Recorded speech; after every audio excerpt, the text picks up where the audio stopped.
Now, across Nigeria, the rising cost of living is reshaping the way ordinary workers survive. With inflation climbing, food prices soaring, and wages unable to keep pace, many Nigerians are being pushed out of formal housing markets. The result, a growing number of workers are forced into makeshift homes, wooden shacks, overcrowded slums, and unsafe structures that barely qualify as shelter. This is not just a housing issue. It's a crisis of dignity, safety, and economic stability. Now let's think about it. The average Nigerian worker is earning between, let's say, 70,000 and 100,000 naira, of course, taking into consideration our minimum wage.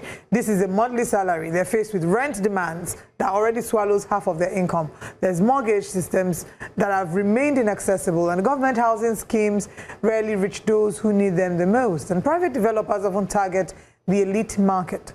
The consequence now is a widening gap between Nigeria's housing supply and the needs of its workforce. This crisis is most visible in cities like Lagos and Abuja, but it's spreading fast across smaller towns, creating a nationwide emergency. Joining us for this discussion are two experts who understand the economics of it all, both from the angles of the developer and one who understands numbers. We have the CEO of Exhale Avenue Group, housing development expert, James Agbaji, and we also have economist Dr. Aliyu Ilyas joining us this morning. Thank you very much, gentlemen, for joining us. Thank you for having us. All right, let's talk about the reality check. Starting with you, Mr. Agbaji. What does the housing landscape look like for the average Nigerian worker with a minimum earning capacity of 70,000 naira to, for some of them, between 70,000 naira to 100,000 naira? What does that reality look like? But my name is James Agbaji, not Agbaji. All right, thank you very much. So that's the first thing.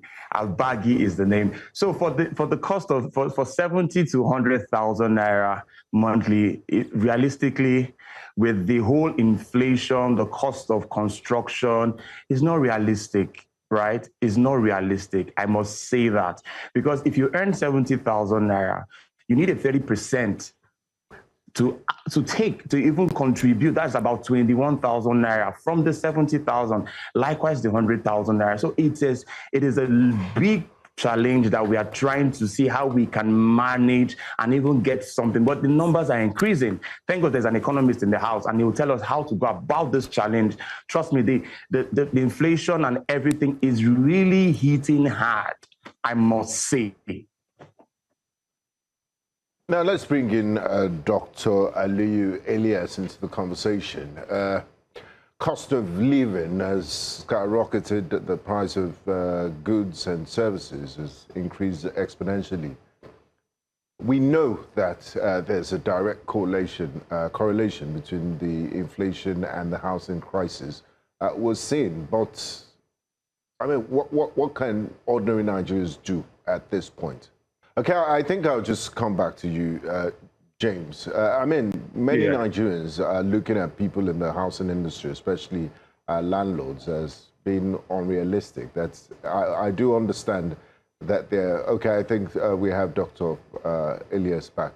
Now, Dr. Ilyas, I know, I mean, the excuse for many building owners and landlords is that they're also part of the system, and they're they're feeling the economic pressures and inflationary pressures. But how much, what can ordinary Nigerians do at this point? Because this rent is becoming unaffordable and beyond the reach of quite a number of Nigerians. It's multifaceted because if you look at let me use Abuja as a typical example. Because we know that Abuja is quite expensive for people to actually reside, people subject themselves to stay in the outskirts of Abuja, like Suleja, Maraba, Maraba, Masaka, all those areas. But the challenge has actually deepened more, because during that period, people could afford housing in those areas, and you know that transport is actually what they can actually manage. But the problem now is that even the transport is now a problem now, because it's very, very expensive. So when we talk about housing, I think housing is a major problem that we must look at. If you look at the Nigerian budget for housing and urban development, it's 105 billion naira. And if you ask one of those ministers who said they need about 5.5 trillion to actually meet up yearly budget to actually meet up the deficit of about 20 million deficit that we actually need in housing. So if you look at that, simply means that we are doing like 2% of 100%, and that's a serious problem. So for an average Nigerian, most people result in sleeping in some uncompleted buildings. Most people find a way to actually be an overcrowding, a slum environment, and which is a serious issue for Nigeria. Now, if you look at the economic aspect of it, it actually reduced people's productivity and it actually increased cost of living. Let me give you a typical example. One of my colleague at office told me that his rent was 400,000. A single man at that, his rent was 400,000. But last week, the landlord called him and said, my tenant, from next year, my rent is now 1 million naira. From 400,000 to 1 million naira. I think they actually increased it from 180 to 400, from 400 to 1 million naira. You can see that it's a serious problem that we need to face. And government is actually building maybe Renew Hope housing and all that, what have you. The question is that how many people can they use that process to solve the problem? The entire plan is about 100,000 and we have deficit of 220 million. There's a serious gap that every hands must be on deck. And we must not only look at the federal government alone, we must also look at subnationals. We must also not look at federal government alone, we must look at private sector coming into it. So a lot of things actually add to the problem. The problem of material. How much is cement, a bag of cement now? You know, how much is the cost of materials? Most of them are actually imported. Then another one is that even for a developer like Mr. James, he needs money to actually build maybe PPP or to build. But the problem now is that if you have to also go to the bank, it's going to pay a high cost of borrowing, which is the interest rate. So it's a lot of issue that government must actually resolve to solve. If not, this will keep dipping and it's continue to affect our economy because the purchasing power is actually not there for citizens to actually embark on. 70 to 100,000, I'm sure you know how many blocks, how many cement that can actually be.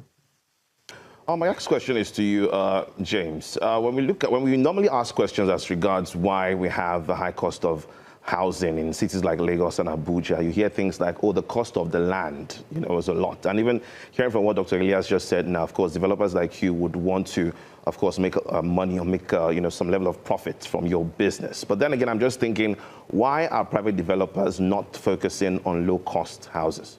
Thank you so much. For us as private developers, now, you already said it, the cost of the land, before we even get the land, I'll give you an example. They'll tell you, you see a 3,000 to 5,000 square meters of land, they are calling billions for you. He just said it. If I go to the bank gives me a terrible rate that I cannot even pay, which means it directly impacts to my subscribers. Now, the cost of a land is something. Now, if the government can partner with private developers, first, give us the land, right? And let's begin to see how we could do little houses to fit in the budget. Like if you check in many cities, I was privileged to be in China. Come off it, the government is contributing to the private sector to ensure that affordability and I don't want to call the common man, everybody has a home. Now, the lands in Abuja are very expensive. And for a private developer, once you manage to acquire such land, you want to make profits and indirectly impact how many persons have that millions or that billions to acquire that land. So the very first factor here is the land factor.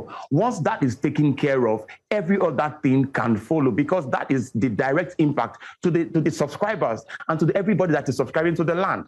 So if the land matter is taken care of, especially in these high cities, because people are flowing in on a daily basis. So what do we do? And that's the shortage of accommodation. So if the land issue first is taken care of by the government knows the developers that are doing well. You can reach out to them. We reach out to, and we have a PPP there. You give us the land and we begin to do something, not just something expensive, something affordable for everybody. The more people live in the suburb, the more pressure they are putting out there. And there are many lands in Abuja city that are yet to be occupied. You go talk about them, they will tell you billions of naira. I don't want to mention more, but this is the very first factor. If that is taken care of, I tell you, it will bring it will reduce the pressure for accommodation, because I say these things with passion. Every day we are out there, people need places to stay. But if the inflow is not commensurate to the outflow, what do you expect them to do? It's a burden.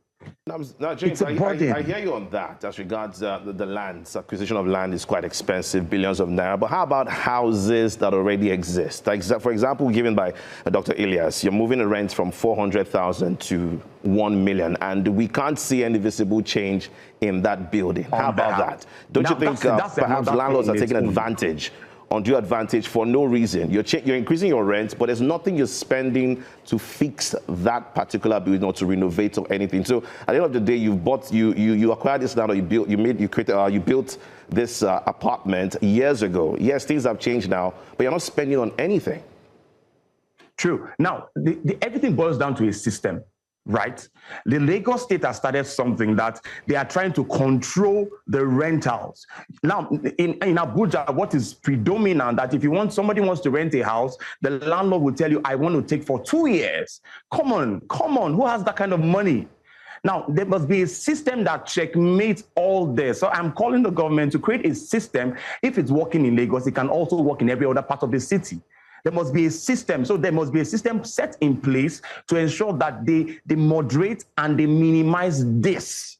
It has to be checked, because any landlord that has built his house for over a time cannot, just because of the inflation and everything, it is happening. But there must be a system to help check this. If not, it will continue. If you go to other countries, there are systems, right? So there must be a system set in place to check this out.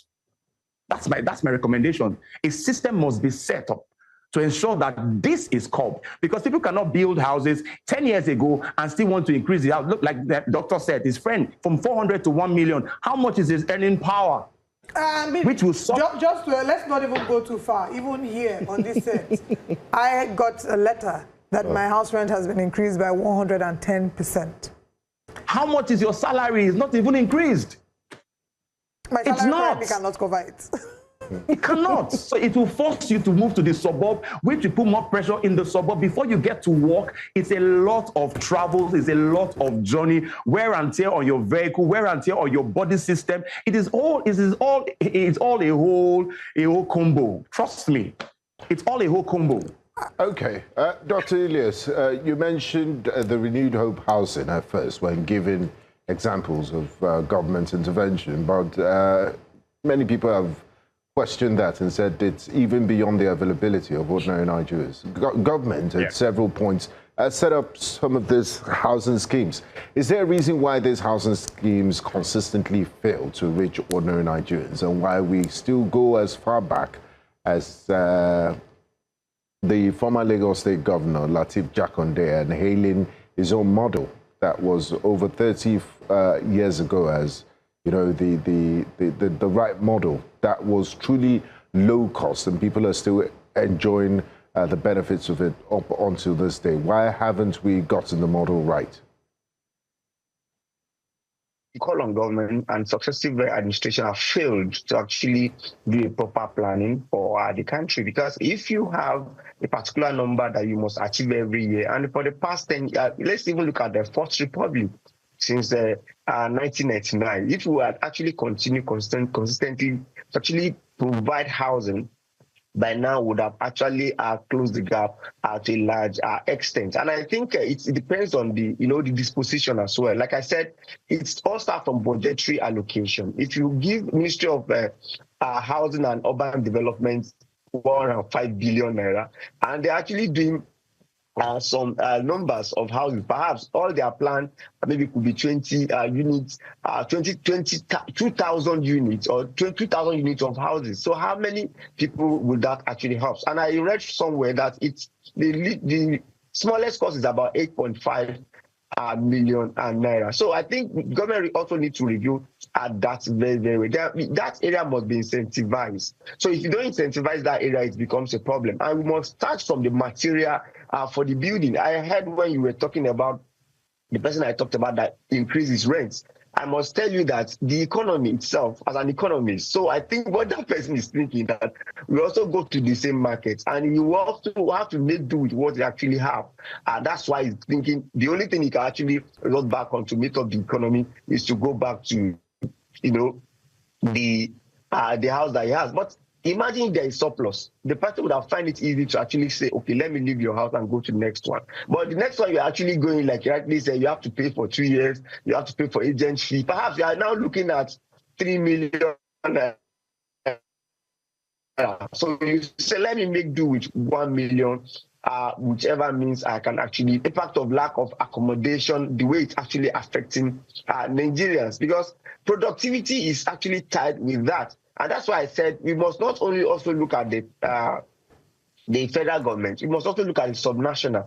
What is their budget, in terms of doing that? For me, I don't see why government should be the one building houses that much for Nigerians. Why not make sure that the material that people are using in building actually comes down? Because when we are even talking about federal government and state government and local government staff, I'm not sure they are more than 20 million. So where we order about 140 million Nigerians actually live, that simply means that we need to actually work on the material affordability to make other Nigerians to come in and build an affordable housing. Another thing is about infrastructure. When there is infrastructure in some areas, people find it easy to go there, no matter how distance it is, to actually start. But there's lack of infrastructure, road, electricity, water. These are the basic needs that make people to come to urban. And with the insecurity that we actually have now, the urbanization is actually becoming much more because there is even pressure in urban settings, and that makes it much more expensive. So I think cost of living is what we must look at. Nigeria must have more purchases. There are other schemes that government can actually come up with that will enable people to afford housing to some extent. I need to even ask, what is a decent increment in terms of rent? And I'll pose the question to the both of you. What should be, you've mentioned the factors to consider in terms of rent increment. We're seeing inflation rates being reflected, the market rates, the fact that there is an increase in demand. But what should be a decent rate? Because if you've lived in a property for 2 years and your rent is increased, I said 110, I was wrong. It's 116.7% increase. What is a decent and a fair rate? Again. Sorry? You have to do the maths again. Yes, I did the math now just to be sure that I wasn't over-quoting. And I realized I was actually under-quoting. So what is a decent rate for tenancy increment? And what would be a fair way to go about the rate increase in rent? You see, the major thing is about demand and supply. So as an economist, we have to go back to demand and supply, because if you look at it very well, the person who built the house will be looking at the rate of interest rate as at today, we'll be looking at the cost of living as at today, we'll be looking at the cost of material for building as at today, and we'll also be looking at the market to actually determine the price. So the major thing, the only thing is that demand and supply, which has to do with surplus. So when there is surplus, when you give me a particular amount for your house and I think I have a better alternative, that will force you to actually reduce. But with the way we are actually going, whereby housing, cost of material, people find it difficult to develop a building except government or government officials or except government intervention, that simply means that this will continue. Even though the government comes and say, yes, like Lagos is doing, I want to put a benchmark to it. If you put a benchmark to it and people still need accommodation, people will still find their way of doing it. So the best thing is for government to actually incentivize that area, let many people come into it, create maybe a rent to own, create a cooperative society that will actually that people can actually access loan in group to get it, mortgage, reduce the mortgage price to 1 digit. These are the single digits rather. These are the things we can actually put in place to actually bring the rent down. If not, I doubt if the rents can actually come down. All right, James, I want us to focus on the building materials now. I want to know what the situation is. I think James wants to add to something okay. There. Yes, please go ahead, James. Right. So doctor just put the icing on the cake. The mortgage, the rent to own, cooperatives, these are all little things that can break the whole the whole circle down. Because if I work for an organization and I'm in a cooperative, I'm entitled to the mortgage. Let the mortgage be a single digit so that it will also reduce the pressure. So if anything is going to happen, I don't like using the word if, as these things are looked into, it will also help reduce the pressure of housing in Nigeria. Because you've worked for an organization, for instance, us working for this new central, we should be entitled to a single mortgage. Let me come to you, Thank James. you so much. James, let me ask you, let's focus now on building materials. And I want to know what the situation is right now. Is it a case of we are depending solely on imported materials, or can these materials be sourced locally? Just tell us what the situation is right now as regards acquiring building materials. And must you build brick and mortar houses? What happens to container and other environmental friendly homes? Now, every location has its own designs. Like Doctor have said, the chain of demand and supply. Now, the cost of construction is terrible now. Materials, and because of people wants to make more money, make more profit. Even the building materials want to make more profit. They sell substandard materials. That is why you find after a while houses are collapsing. This is happening. You build and there's a crack. Not until we come to that point that we can locally source our materials and bring it to the standard, people will keep importing materials. I'll give you an example. The MBF board that is used for decking, after you use it one time, twice for your construction work, it is gone. And the cost is that expensive. We are forced now to import materials, I inclusive, import materials just to get the job done. Even in the importation, the cost is not as what we are buying in Nigeria. This also has to be looked out for. So the bill for construction keeps climbing. Doctor said there must be an availability of this thing assisted from the government. Because as long as we keep bringing in materials to construct in our country, the prices of houses will keep climbing. And how many people have the affordability? Talk about the eco-friendliness. After the containers, we cannot, because it is even more challenging, because by the time you start developing, the ministries that are in charge of construction and all of that will tell you how would you want to do a container house. While if you go to the Western world, people do not necessarily need to use block and cement. Where the containers being imported can be refabricated and a house can be constructed nicely. We've all seen it in the social media. We've all seen it even as we travel. We've seen these things. It's doable until we come to that point and make it known that it is not only block that can make a house. Even the container that's been imported, refined materials, can also make a home. Nicely, there are architects, there are engineers that can use these materials and still reduce. So, if you ask me, it's a whole lot. This issue, if you want to sit on this issue, it's a lot. There's a lot.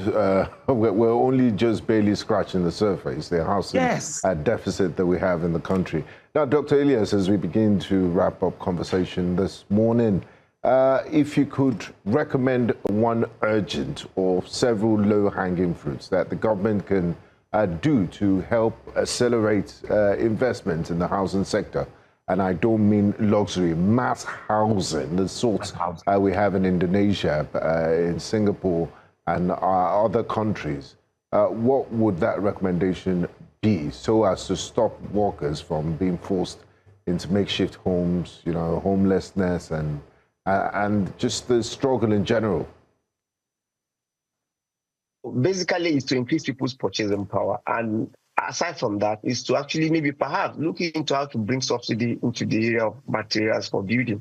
Because I will not canvass for government to continue to build. So for government to continue to build, the recommendation is just to organize cooperative society within ministry so that they can actually get a single digit. That's another problem, a single digit from Federal Mortgage Bank of Nigeria and other related banks that can actually bring that. So then the major thing, if you ask me, is for us to look at a bag of cement costs about 12,000 naira. And we know that once we have that, we know how much a block actually costs. A roofing sheet, how much it actually costs. cost of iron. I don't think we want to even talk about iron now. So government must find a way to make sure that all these items actually come down considerably so that there could be affordability on the side of Nigerians. Then another thing is that the subnationals, they must also look at it as a very urgent case to look into very well, to make sure that they earmark a particular sum of amount to create affordable homes.